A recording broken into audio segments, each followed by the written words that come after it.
In the fall of 2017, the Natural Resources Protective Association teamed with the New Jersey-based Clean Ocean Action in presenting a shore-based environmental seminar.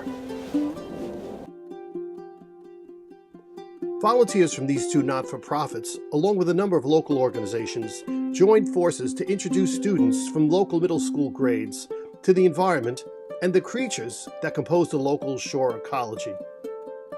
Presentation staff set the stage for half a dozen beach field trips, as well as a rotation of flash learning stations.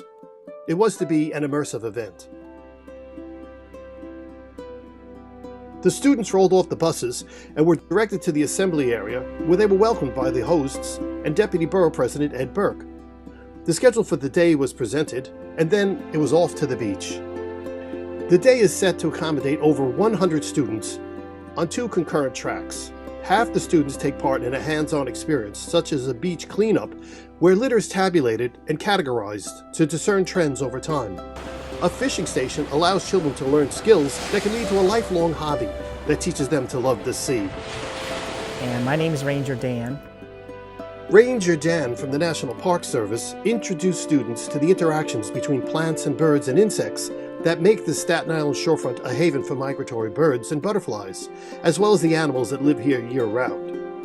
Other field trips included an introduction to scuba diving and to programs happening around the island that are sculpting the shore to improve resiliency and protect local residents from future storms and the effects of climate change.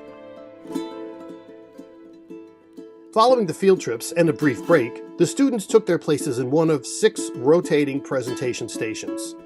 Each 10-minute station focused on a specific component of our interactions with the sea. Lessons included informative topics such as local animals and the migratory activity of American eels between the Sargasso Sea and American rivers and streams. Students laid hands on spider crabs and blue crabs, and they also learned about the important relationship between horseshoe crabs and migratory birds, as well as their role in human health care. Participants learned how a watershed functions and the history of oysters in New York Harbor, as well as their role in determining the health of the estuary. There are a number of ongoing programs currently attempting to restore oysters to New York Harbor.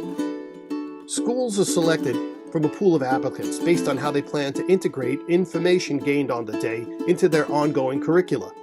Each student received a vinyl drawstring bag to reduce dependence on single-use plastic bags and an insulated stainless steel drinking bottle to reduce the use of plastic bottles. Everyone involved, schools and presenters, as well as organizers, thoroughly enjoyed the day and hope to return in the future.